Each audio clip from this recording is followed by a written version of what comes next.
If I were to grieve the loss of those who suffered from violence, I fear I'd never be above mourning.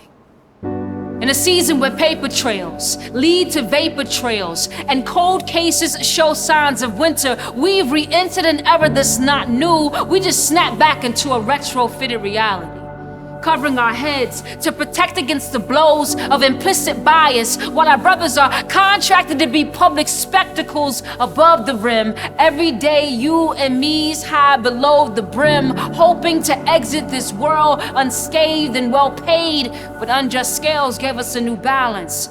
We're quickly running towards destructive constructs, stuck on accumulation. A once outspoken generation now suffers from assimilation.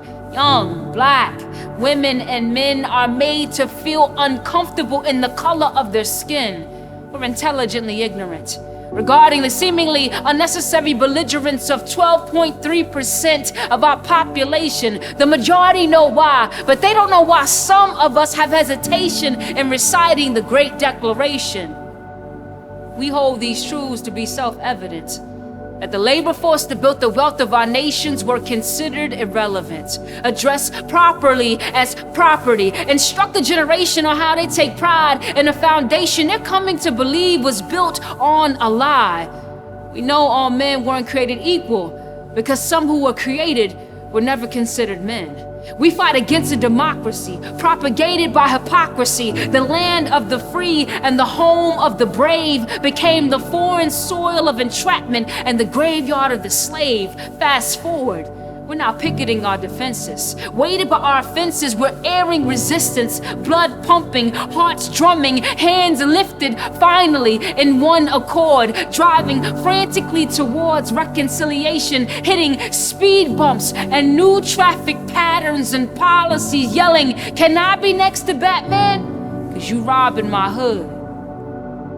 Graying generation falls prey to gentrification while chilling copper bullets make their way into the warm bodies of black boys. The advice given: remain poised, stay calm. But the deadly outcome is still the same. A dire need for sustainable change has become the priority for both marginalized and majorities. So what do we do now? Where do we go now? Who do we trust now? This next move is intentional, albeit political. Organizers are critical, advocates may be ridiculed. Radical advancements call for radical enhancements to the way we attack issues that have issued an attack on us. Fourth dimensional. There exists but one real enemy, who's robbing our dignity, spitefully causing enmity. He's itching for applause while we scratch the surface. His plan was near perfect. Tell some they're worthless. Make others believe they're actually worth less. Nevertheless, a new generation of believers, dreamers, and achievers are redefining their identity, supplying ample energy to creating change, not just dollars. They're activists, creators, scholars, deciding that justice for all won't be a lost cause, but instead their legacy. They embrace this notion that critical conversation with no action is haphazard. It's like getting a new car with no engine. It's time invested at work with no pension. It's getting 2 building blocks when you really needed 10. It's letting passivity win because the work of taking action requires energy and passion. There's a time for talking, and then there's a time for walking.